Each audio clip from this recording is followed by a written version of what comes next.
તો આજે સપ્તાહનો છેલ્લો દિવસ અને ઘણા ઉતાર ચઢાવવાળો આજનો દિવસ રહ્યો છે, પરંતુ ખાસ કરીને પહેલાં સપ્તાહની વાત કરી લઈએ તો જુઓ આ સપ્તાહ ઓવરઓલ એક પોઝિટિવિટી સાથે આપણને બજાર માટે બંધ થતું દેખાઈ રહ્યું છે। નિફ્ટીના ફ્રન્ટ પરથી 5%, સેન્સેક્સના ફ્રન્ટ પરથી લગભગ 0.5%, નિફ્ટી બેંક ઓલમોસ્ટ આ સપ્તાહે ફ્લેટ જેવું બંધ થતું જોવા મળ્યું છે, પરંતુ મિડકેપમાં પણ એક 0.5% સારો એવો ઉછાળો આવતો જોવા મળ્યો છે। એટલે ઓવરઓલ એક આ સપ્તાહ પોઝિટિવવાળું રહ્યું છે, પરંતુ જે મહત્વનું છે એ આજનો દિવસ મહત્વનો છે, કારણ કે જુઓ આજના દિવસે એક બહુ મોટા ઉતાર ચઢાવ આપણને આવતા જોવા મળ્યા। ખાસ કરીને આપણે છેલ્લા 5 દિવસથી જે નિફ્ટીની અંદર 24,500 24,700 આ રેન્જની વાત કરી રહ્યા હતા, એ રેન્જ તૂટી પણ દેખાઈ, નીચેની તરફ પણ અને ઉપરની તરફ પણ આજે ઘણી મોટી વોલેટિલિટી આવી છે। નિફ્ટીએ તમને નીચેમાં 24,180ની આજુબાજુના લેવલ બતાવ્યા અને ત્યાંથી એક સારી રિકવરી આવી અને 24,768 પર બંધ થતું જોવા મળ્યું છે।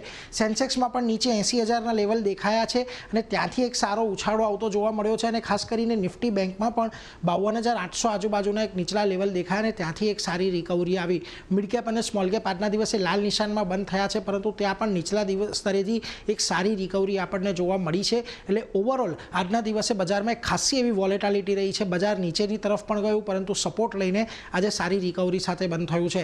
જે સેક્ટર્સ આજે ખાસ કરીને ફોકસમાં રહ્યા એમાં એફએમસીજી સેક્ટર ખાસ ધ્યાનમાં રાખજો। આજે ત્યાં આગળ 1.25%નો ઉછાળો આવ્યો। કન્ઝમ્પશન, ફાઇનાન્શિયલ્સ, આઈટી સ્ટોક્સ આજે સારી એવી તેજી સાથે તમને ખાસ કરીને કામ કરતા દેખાયા, પરંતુ જ્યાં થોડો ઘણો ઘટાડો હતો એની અંદર જુઓ મેટલ સેક્ટર સવારથી જ દબાણમાં હતું। અહીંયા આજે શરૂઆતમાં 2.5% જેટલું દબાણ જોવા મળ્યું હતું, પરંતુ ત્યાં પણ એક નીચલા સ્તરેથી રિકવરી આવી અને દિવસના અંતે માત્ર 0.5%ના ઘટાડા સાથે બંધ થયું છે।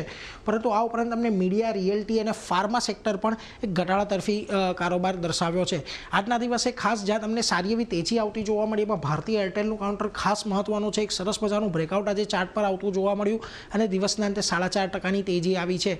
આઈટીસીમાં આજે ઘટાડો હતો, ખાસો નીચલા સ્તર પર આ સ્ટોક પહોંચી ગયો હતો, પરંતુ એક સમાચાર આવ્યા કે જે 35% જીએસટી તમાકુ પર લગાવવાની વાત હતી, સરકારે હજી સુધી કોઈ પણ જીએસટી કાઉન્સિલ સાથે નવા સ્લેબની વાત નથી કરી એવી સ્પષ્ટતા આવી અને એને પગલે આજે આઈટીસીમાં પણ એક નીચલા સ્તરેથી તમને ખરીદદારી આવતા જોવા મળી।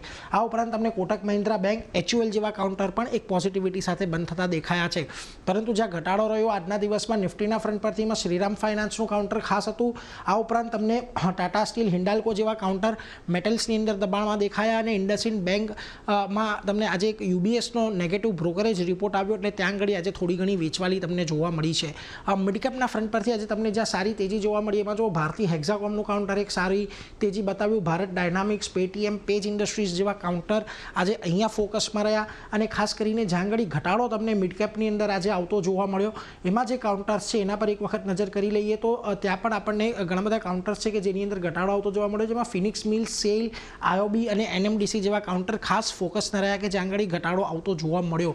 ઓવરઓલ આજના દિવસે બજારનું જે ક્લોઝિંગ છે એ ઘણું મહત્વનું રહ્યું છે, કારણ કે આપણે રેન્જ જે 24,500 24,700ની હતી એની બહાર નીકળ્યા, નીચે ગયા, રિકવરી થઈ અને 24,700ની ઉપર અહીંયા આપણને ટુ બી વેરી પ્રિસાઇઝ 24,750ની ઉપરનું ક્લોઝિંગ આવ્યું છે।